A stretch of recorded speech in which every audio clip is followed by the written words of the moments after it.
Hello, good day everyone, and welcome to this week's Inventor Make It Snappy session. You are here with Yashin from Modern OneSolve, and the tool I will be showing you how to work with today is the simple Inventor sketching tool called the rectangle command.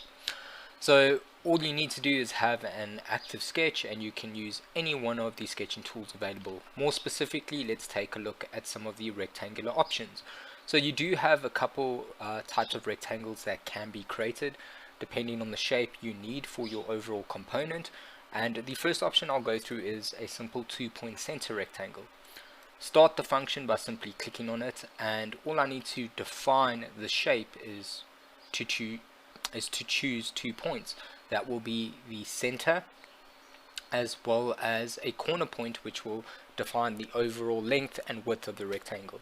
Just a little bit of a tip: if I want to dimension this as I'm drawing it out, I can use the heads up display and use direct inputs. So I can type in the length of my rectangle by simply punching in the numbers on my keyboard. For the width, hit tab again, type in 100 to get the length, and hit enter to confirm those inputs. And there we go, we have a closed profile or square that's been created. And I can extrude this, of course, and complete that shape or profile. Okay, so let's go through a couple more examples. I will create a sketch on the top face of that rectangle, and let's have a look at another example. So the second option that is quite common to use is a 2-point rectangle. So a 2-point rectangle allows you to define 2 corner points. Simply select your first point, then your second, and you can generally shape it by dragging your cursor, okay, depending on the size or profile that you'd like to achieve, and define the second point. Okay, of course this geometry isn't constrained, take note of that.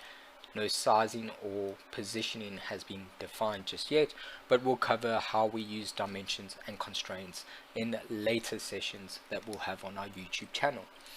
Okay, so let's have a look at another example. Another example or great one to use is a 3-point rectangle.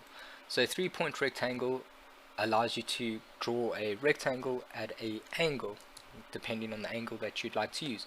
So first off, you have to define the start position and then the length of your rectangle. Okay, to be more specific, I can of course use my HUD display and type in the length, which will be 40 millimeters. Hit tab to get to the angle, type in 45 and hit enter. Once that's defined, the length and position of the rectangle has been stipulated. All we need to do is define or choose a third point, which will give us the width. Once that's done, I have my 3-point rectangle at an angle. Okay, so let's go through another option. So there's a couple slot options. A nice one to use is a center point slot. It allows for minimum inputs.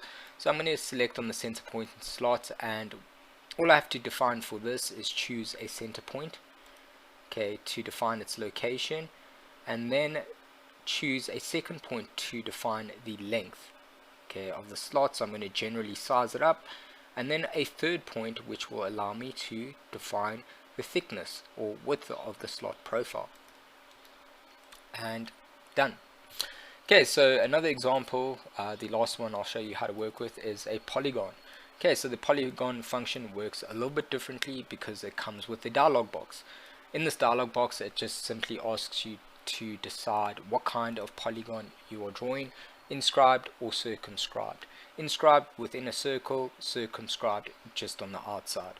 Okay, so let's have a look at those definitions. So we can define how many edges we'd like, okay, simply by typing in that value. Once we've defined that, we can locate our polygon by defining a center position, dragging it out to get its general size and position, and selecting again to place it. Once that is done, you'll have all your closed profiles. Of course, you'd like to constrain and position these a little bit better, but that's simply how you use the rectangle command to draw these shapes.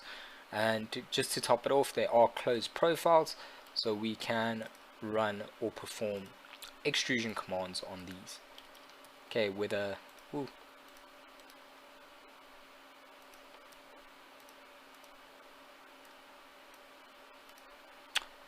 Okay, so hopefully you enjoyed that session on using the rectangle command. Please stay tuned to our YouTube channel for more content.